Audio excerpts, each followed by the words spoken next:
Since the Cfmoto released their 800MT-X in the Australian market early this year, they had also rolled out a low-seat variant.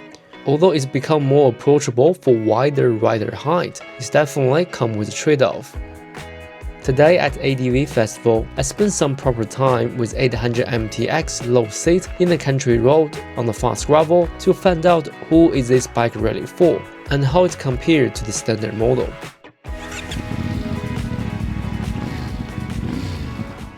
This is a low version. From what I know, it's lower seat, lower front fork, so overall lower ground clearance. But as far as for the confidence on getting on a bike, this is the best seat height for me. Still tiny bit heavy, but it's quite manageable. Can you flat feet on this thing? Alright. Early this year, I test rode the standard MT-X and I really enjoyed the actual power over my 450MT, but I was intimidated by its tall seat and the actual weight. That's why this low-seat version immediately caught my interest. For riders who want the power and the comfort from a larger adventure bike but don't want the height and intimidation factor, this could be a more realistic option.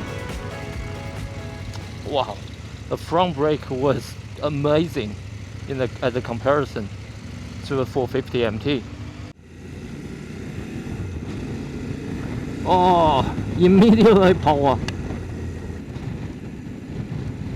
Oh, this is the tallest it gets. I forgot. This is basically does nothing.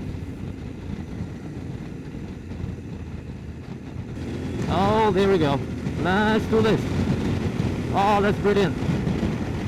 But wind protection is non-exist. On the highway, this is brilliant. But I can feel the peak of my helmet. It's definitely catching a lot of wind.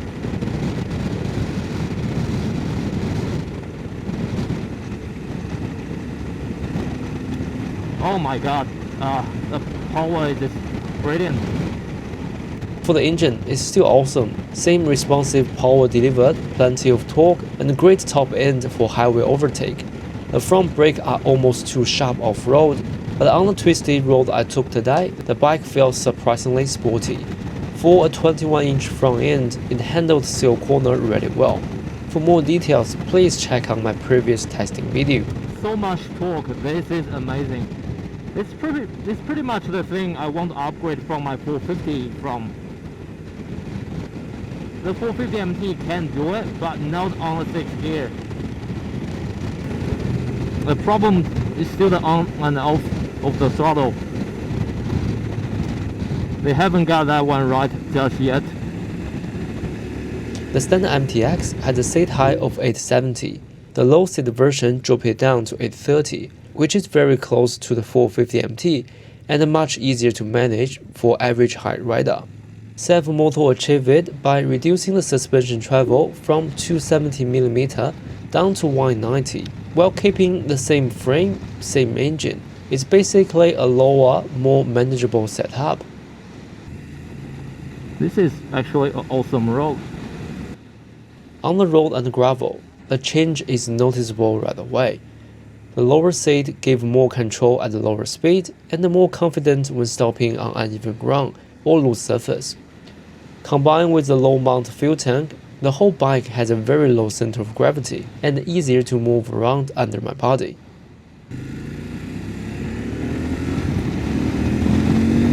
Oh, this is brilliant! It's got so much raw power. And the brake just worked just fine. And because of the torque, I can still pick up the speed relatively quick in the 5th gear. But lowering a bike always comes with a compromise, and in here it is the suspension. With a shorter travel, you will lose some off-road performance. In rocky section, it will bottom out faster than the standard model. To compensate the short travel, Cfmoto had gone with a heavier spring rate as well to keep the bike controlled, but it also make the ride firmer, so on a rougher terrain you will feel more impact through the bike, and it is what I'm feeling right now. Suspension is quite stiff.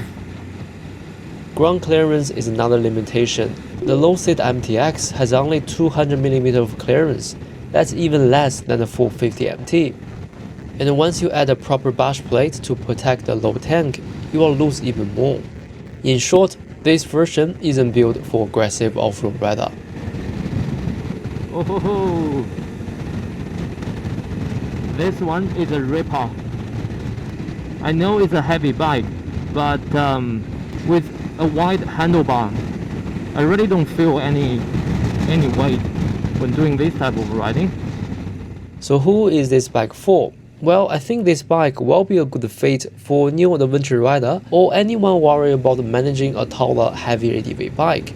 This is a great road to test the bike. It will also be a good adventure touring option.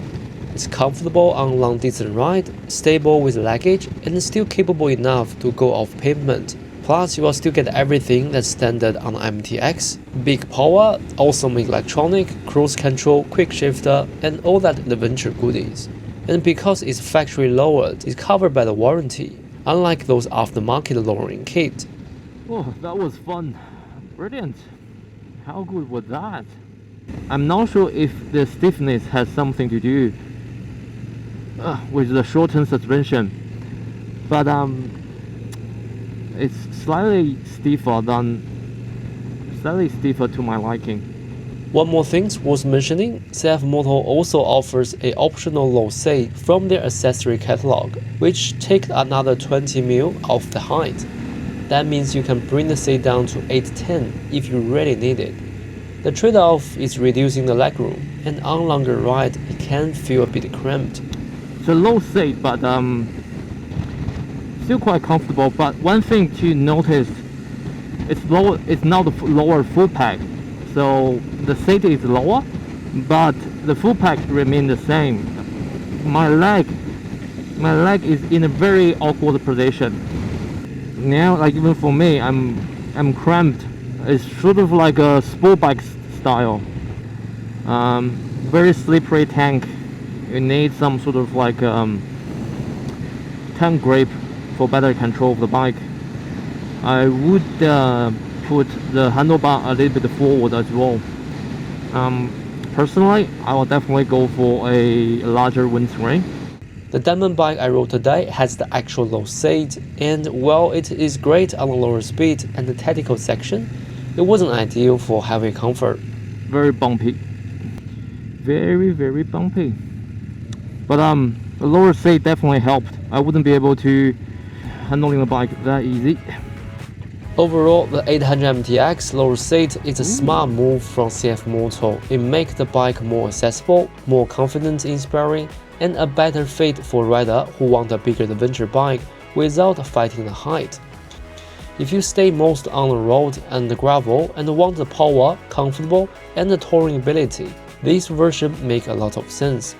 If you ride hard off-road, the standard version is still a better choice. Thank you for watching. On the next video, I will do a back-to-back review for another middleweight adventure bike.